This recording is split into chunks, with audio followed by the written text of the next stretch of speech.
कि औकात देने वाला तो ऊपर वाला है। और फिलहाल जो औकात ऊपर वाले की तरफ से ममता बनर्जी को मिली है वो बंगाल की वजीर आला ओवैसी साहब का जो एजेंडा है कि वो बीजेपी की तरह उनका एक टारगेटेड वोट बैंक मौसमी चिड़िया की तरह नहीं कि जब वोट का मौसम आया तो ओवैसी साहब हैदराबाद से कलकत्ता और बंगाल की सरजमीन में आए और बीजेपी को फायदा पहुंचा। उसमें ओवैसी साहब तो कांग्रेस के साथ थे और आज को ओवैसी साहब बोलते हैं कि कांग्रेस का हाथ था बाबरी मस्जिद को ढाने में। तो क्या ये बात कहना मुनासिब होगा कि ओवैसी साहब की पार्टी ने उस पार्टी का साथ दिया जिसने बाबरी मस्जिद को ढाया?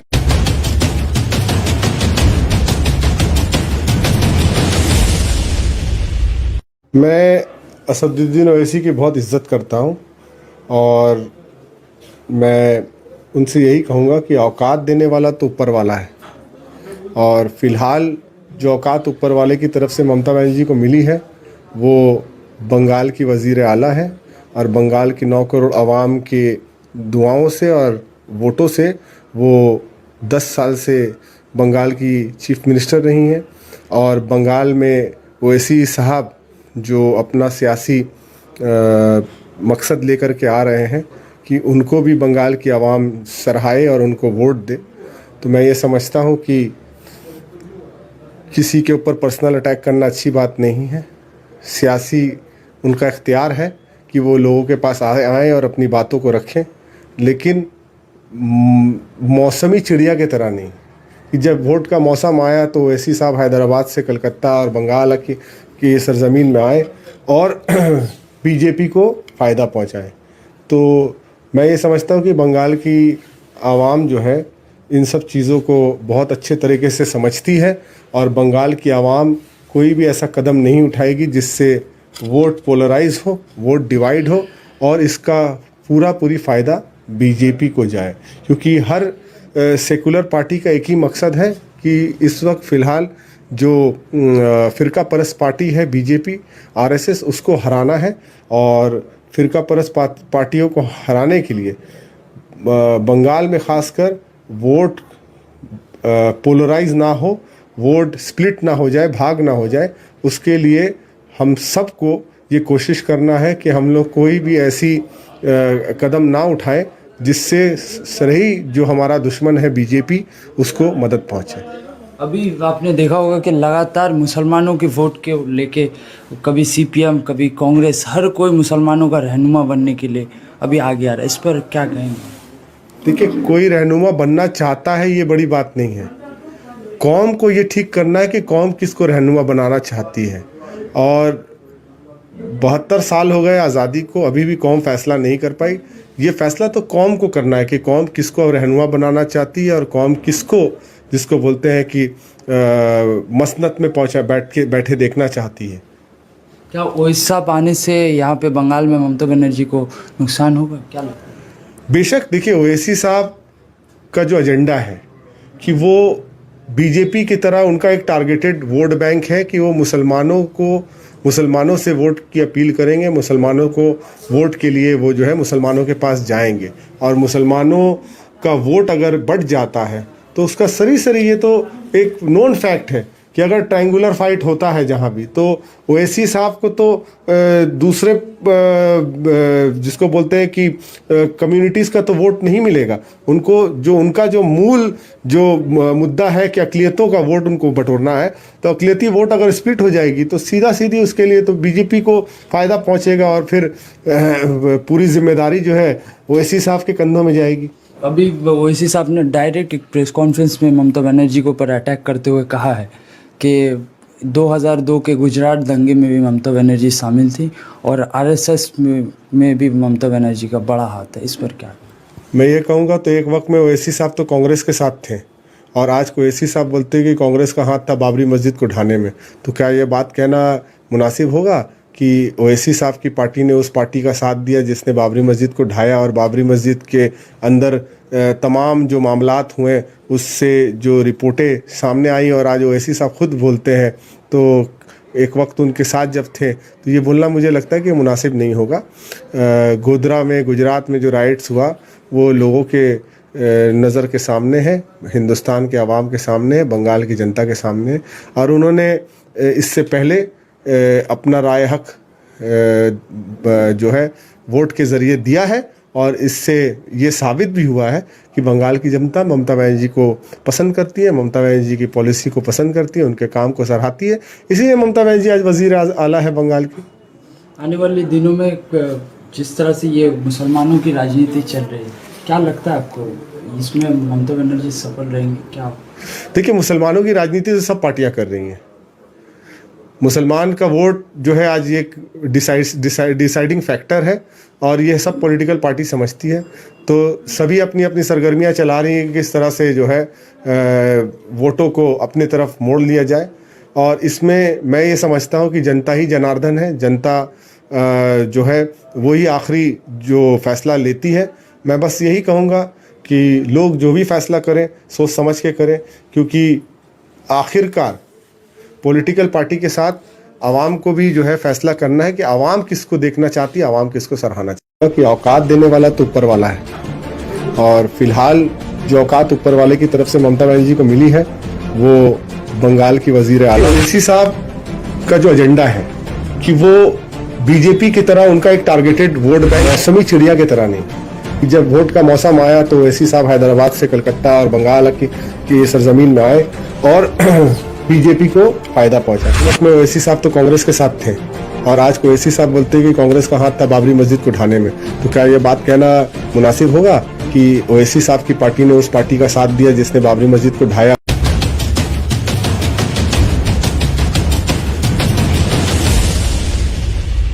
मैं असदुद्दीन ओवैसी की बहुत इज्जत करता हूं और मैं उनसे यही कहूँगा कि औकात देने वाला तो ऊपर वाला है और फिलहाल जो औकात ऊपर वाले की तरफ से ममता बनर्जी को मिली है वो बंगाल की वज़ीर आला है और बंगाल की 9 करोड़ आवाम के दुआओं से और वोटों से वो 10 साल से बंगाल की चीफ मिनिस्टर रही हैं। और बंगाल में ओवैसी साहब जो अपना सियासी मकसद लेकर के आ रहे हैं कि उनको भी बंगाल की आवाम सराहे और उनको वोट दे। तो मैं ये समझता हूँ कि किसी के ऊपर पर्सनल अटैक करना अच्छी बात नहीं है। सियासी उनका इख्तियार है कि वो लोगों के पास आए और अपनी बातों को रखें, लेकिन मौसमी चिड़िया की तरह नहीं कि जब वोट का मौसम आया तो ओवैसी साहब हैदराबाद से कलकत्ता और बंगाल की सरजमीन में आए और बीजेपी को फ़ायदा पहुंचाए। तो मैं ये समझता हूँ कि बंगाल की आवाम जो है इन सब चीज़ों को बहुत अच्छे तरीके से समझती है और बंगाल की आवाम कोई भी ऐसा कदम नहीं उठाएगी जिससे वोट पोलराइज हो, वोट डिवाइड हो और इसका पूरी फ़ायदा बीजेपी को जाए। क्योंकि हर सेकुलर पार्टी का एक ही मकसद है कि इस वक्त फ़िलहाल जो फ़िरका परस्त पार्टी है बीजेपी आरएसएस, उसको हराना है और फ़िरका परस्त पार्टियों को हराने के लिए बंगाल में ख़ासकर वोट पोलराइज ना हो, वोट स्प्लिट ना हो जाए, भाग ना हो जाए, उसके लिए हम सबको ये कोशिश करना है कि हम लोग कोई भी ऐसी कदम ना उठाएं जिससे सही जो हमारा दुश्मन है बीजेपी उसको मदद पहुंचे। अभी आपने देखा होगा कि लगातार मुसलमानों के वोट के लेके कभी सीपीएम कभी कांग्रेस, हर कोई मुसलमानों का रहनुमा बनने के लिए अभी आगे आ रहा है। इस पर क्या कहेंगे? देखिए, कोई रहनुमा बनना चाहता है ये बड़ी बात नहीं है। कौम को ये ठीक करना है कि कौम किसको रहनुमा बनाना चाहती है। और 72 साल हो गए आज़ादी को, अभी भी कौम फैसला नहीं कर पाई। ये फैसला तो कौम को करना है कि कौम किसको रहनुमा बनाना चाहती है और कौम किसको, जिसको बोलते हैं कि मसनत में बैठे देखना चाहती है। क्या ओवैसी साहब आने से यहाँ पे बंगाल में ममता बनर्जी को नुकसान होगा, क्या लगता है?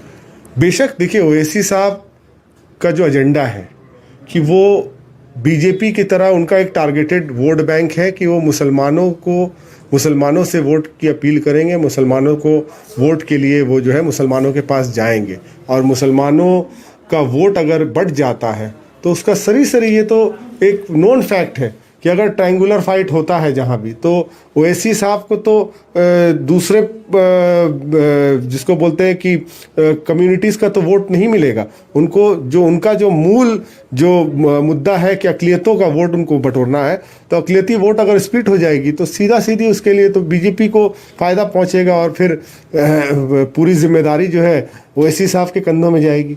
अभी ओवैसी साहब ने डायरेक्ट एक प्रेस कॉन्फ्रेंस में ममता बनर्जी के ऊपर अटैक करते हुए कहा है कि 2002 के गुजरात दंगे में भी ममता बनर्जी शामिल थी और आरएसएस में भी ममता बनर्जी का बड़ा हाथ है। इस पर क्या?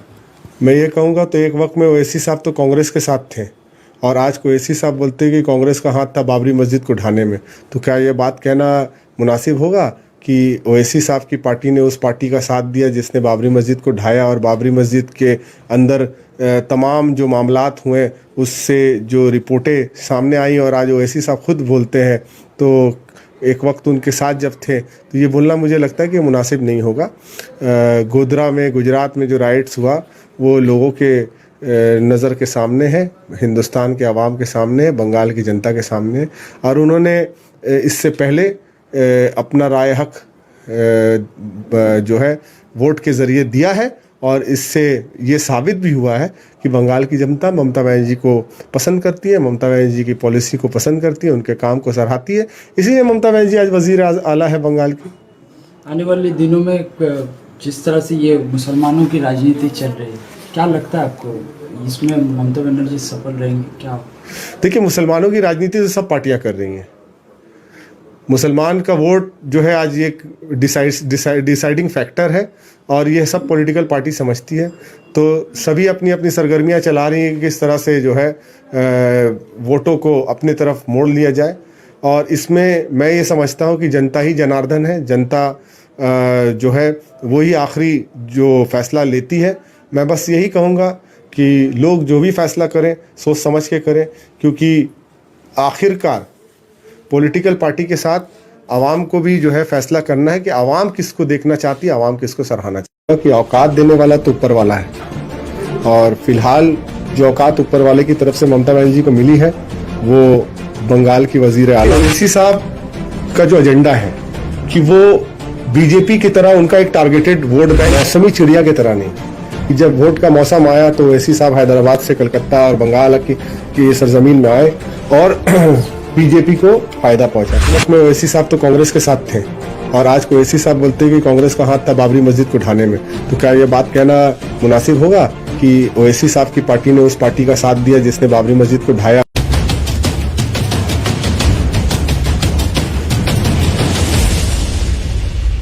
मैं असदुद्दीन ओवैसी की बहुत इज्जत करता हूं और मैं उनसे यही कहूँगा कि औकात देने वाला तो ऊपर वाला है और फिलहाल जो औकात ऊपर वाले की तरफ से ममता बनर्जी को मिली है वो बंगाल की वज़ीर आला है और बंगाल की 9 करोड़ आवाम के दुआओं से और वोटों से वो 10 साल से बंगाल की चीफ मिनिस्टर रही हैं और बंगाल में ओवैसी साहब जो अपना सियासी मकसद लेकर के आ रहे हैं कि उनको भी बंगाल की आवाम सराहे और उनको वोट दे।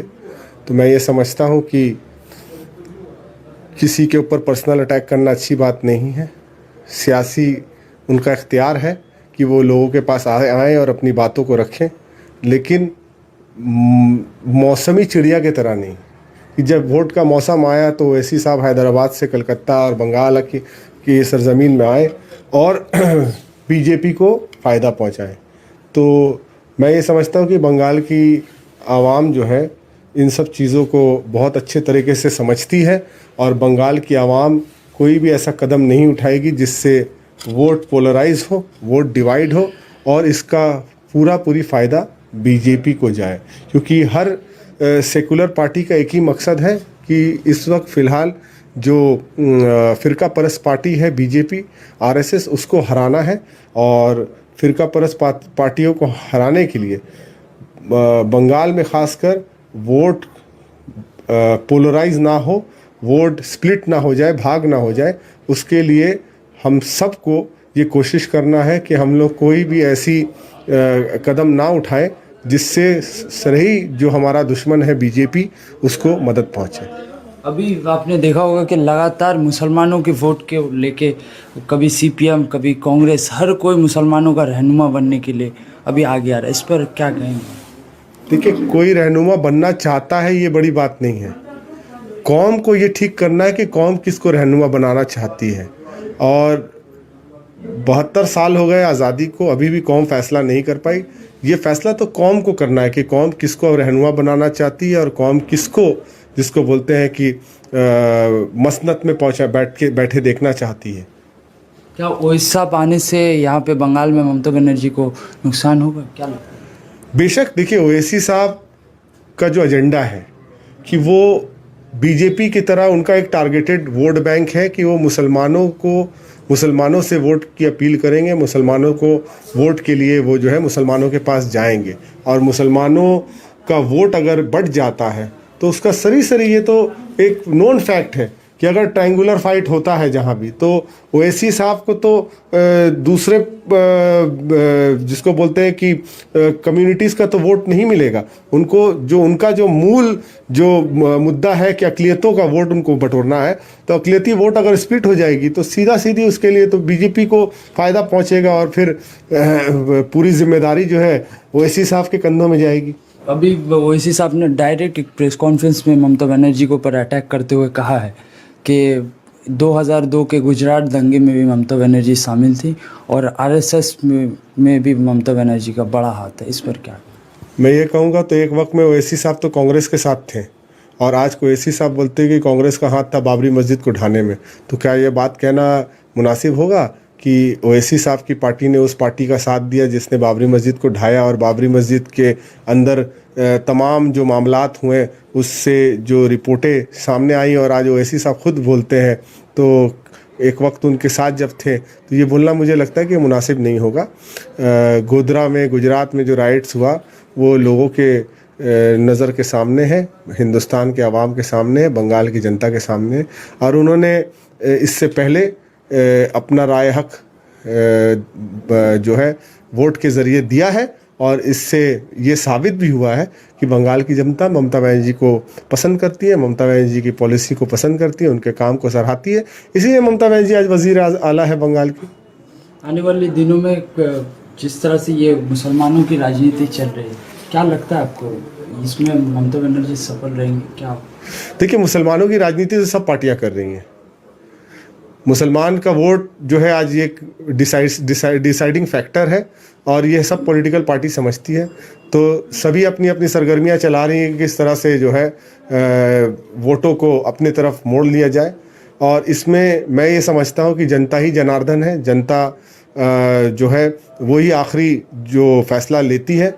मैं बस यही कहूँगा कि लोग जो भी फैसला करें सोच समझ के करें, क्योंकि आखिरकार पॉलिटिकल पार्टी के साथ आवाम को भी जो है फैसला करना है कि आवाम किसको देखना चाहती है, आवाम किसको सराहना चाहती है। कि औकात देने वाला तो ऊपर वाला है और फिलहाल जो औकात ऊपर वाले की तरफ से ममता बनर्जी को मिली है वो बंगाल की वजीर आला। ओवैसी साहब का जो एजेंडा है कि वो बीजेपी की तरह उनका एक टारगेटेड वोट बैंक, मौसमी चिड़िया की तरह नहीं कि जब वोट का मौसम आया तो ओवैसी साहब हैदराबाद से कलकत्ता और बंगाल की सरजमीन में आए और बीजेपी को फायदा पहुंचा। उसमें ओवैसी साहब तो कांग्रेस के साथ थे और आज ओवैसी साहब बोलते हैं कि कांग्रेस का हाथ था बाबरी मस्जिद को ढाने में। तो क्या ये बात कहना मुनासिब होगा कि ओवैसी साहब की पार्टी ने उस पार्टी का साथ दिया जिसने बाबरी मस्जिद को ढाया?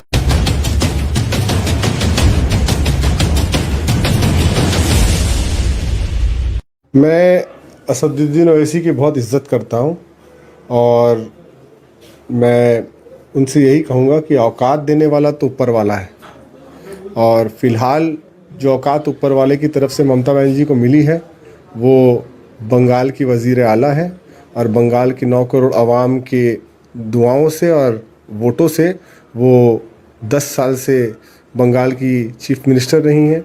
और बंगाल में ओवैसी साहब जो अपना सियासी मकसद लेकर के आ रहे हैं कि उनको भी बंगाल की आवाम सराहे और उनको वोट दे। तो मैं ये समझता हूँ कि किसी के ऊपर पर्सनल अटैक करना अच्छी बात नहीं है। सियासी उनका इख्तियार है कि वो लोगों के पास आए और अपनी बातों को रखें, लेकिन मौसमी चिड़िया की तरह नहीं कि जब वोट का मौसम आया तो ओवैसी साहब हैदराबाद से कलकत्ता और बंगाल की सरजमीन में आए और बीजेपी को फ़ायदा पहुंचाए। तो मैं ये समझता हूँ कि बंगाल की आवाम जो है इन सब चीज़ों को बहुत अच्छे तरीके से समझती है और बंगाल की आवाम कोई भी ऐसा कदम नहीं उठाएगी जिससे वोट पोलराइज हो, वोट डिवाइड हो और इसका पूरी फ़ायदा बीजेपी को जाए। क्योंकि हर सेकुलर पार्टी का एक ही मकसद है कि इस वक्त फ़िलहाल जो फ़िरका परस्त पार्टी है बीजेपी आरएसएस, उसको हराना है और फ़िरका परस्त पार्टियों को हराने के लिए बंगाल में ख़ासकर वोट पोलराइज ना हो, वोट स्प्लिट ना हो जाए, भाग ना हो जाए, उसके लिए हम सबको ये कोशिश करना है कि हम लोग कोई भी ऐसी कदम ना उठाएं जिससे सही जो हमारा दुश्मन है बीजेपी उसको मदद पहुंचे।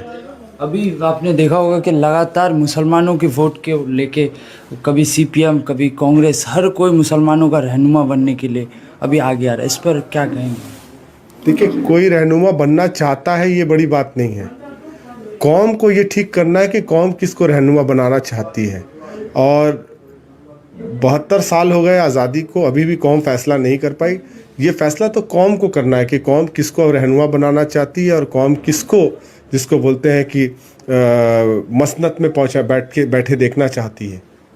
क्या ओवैसी साहब आने से यहाँ पे बंगाल में ममता बनर्जी को नुकसान होगा, क्या लगता है? बेशक, देखिए, ओवैसी साहब का जो एजेंडा है कि वो बीजेपी की तरह उनका एक टारगेटेड वोट बैंक है कि वो मुसलमानों से वोट की अपील करेंगे, मुसलमानों को वोट के लिए वो जो है मुसलमानों के पास जाएंगे और मुसलमानों का वोट अगर बढ़ जाता है तो उसका सरी ये तो एक नोन फैक्ट है कि अगर ट्रायंगुलर फाइट होता है जहाँ भी, तो ओवैसी साहब को तो दूसरे जिसको बोलते हैं कि कम्युनिटीज़ का तो वोट नहीं मिलेगा। उनको जो उनका जो मूल जो मुद्दा है कि अक़लियतों का वोट उनको बटोरना है, तो अक़लियती वोट अगर स्प्लिट हो जाएगी तो सीधी उसके लिए तो बीजेपी को फ़ायदा पहुँचेगा और फिर पूरी जिम्मेदारी जो है ओवैसी साहब के कंधों में जाएगी।